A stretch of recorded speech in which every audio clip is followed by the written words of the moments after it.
2 years ago, I took the ride of a lifetime in a military Blackhawk helicopter at a press event in the California desert. The flight was insane.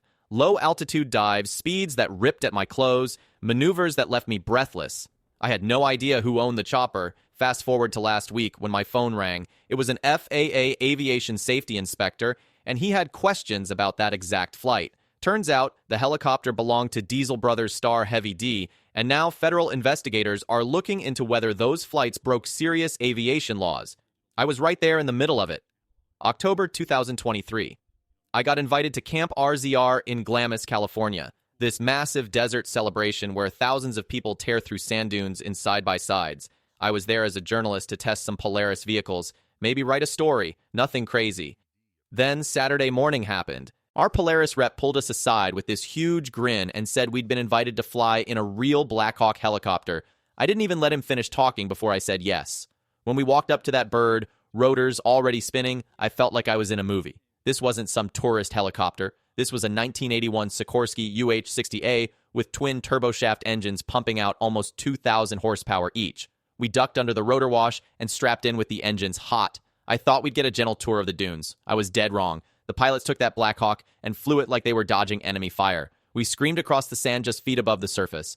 The helicopter dove so fast that wind rushed through the open doors trying to rip my jacket off. At one point, we were flying lower than the side-by-sides on the dunes. It was absolutely wild. Nobody told us who owned the helicopter. Not Polaris, not the pilots, nobody. We just showed up, got the ride of our lives, and went back to testing vehicles. When I got home, I couldn't stop thinking about it. That flight was too incredible not to investigate.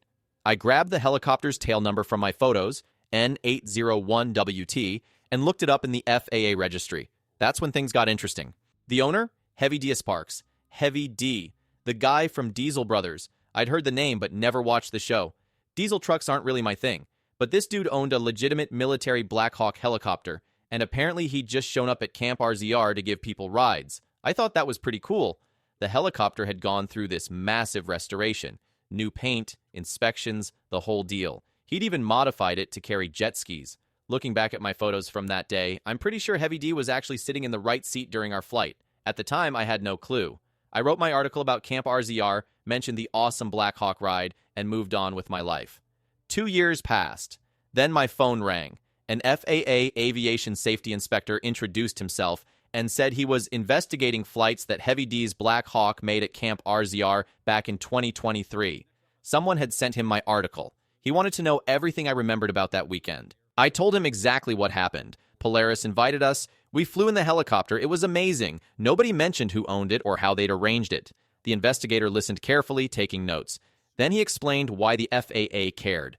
Turns out Heavy D's Blackhawk has something called an experimental certificate. It's not the same certificate you'd get on a brand new civilian helicopter. When the military sells off surplus aircraft, they come with special restrictions. The investigator told me that with an experimental certificate, you're not supposed to carry passengers at all, and definitely not for commercial purposes. He also said the helicopter wasn't allowed to fly low over densely populated areas, and according to him, more than 4 vehicles counts as densely populated.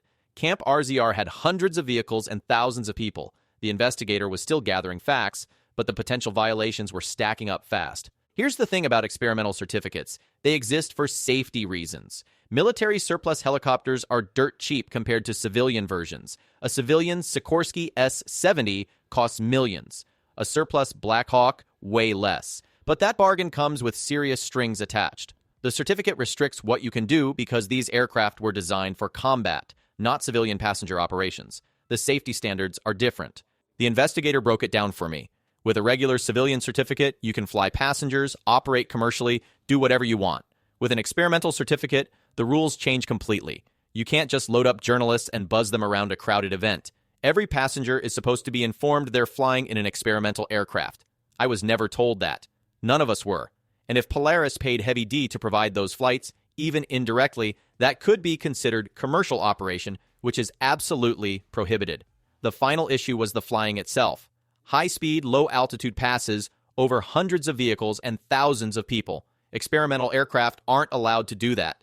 But Heavy D had been flying this helicopter at Camp RZR for years, posting videos online, making it no secret. Until now, nobody seemed to care.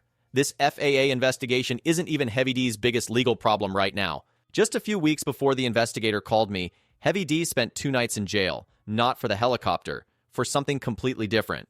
Back in 2017, an environmental group sued him for tampering with diesel emissions equipment, basically removing pollution controls from trucks and selling them anyway.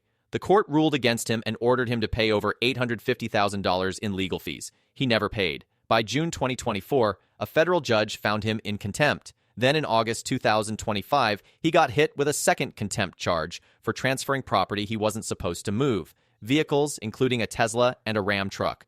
On October 2, 2025, the judge issued an arrest warrant. 5 days later, federal marshals showed up and took Heavy D into custody. He spent 2 nights in Salt Lake County Jail before reaching an agreement to provide financial disclosures to the plaintiffs. His attorney claimed this wasn't criminal, just civil enforcement.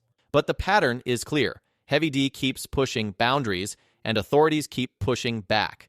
The helicopter investigation is just the latest example. The FAA investigation is still in early stages.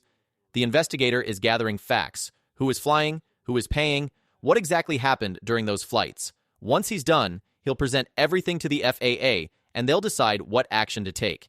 Best case scenario, the pilots get a talking to about what they can and can't do with an experimental certificate. Worst case, license suspensions or revocations.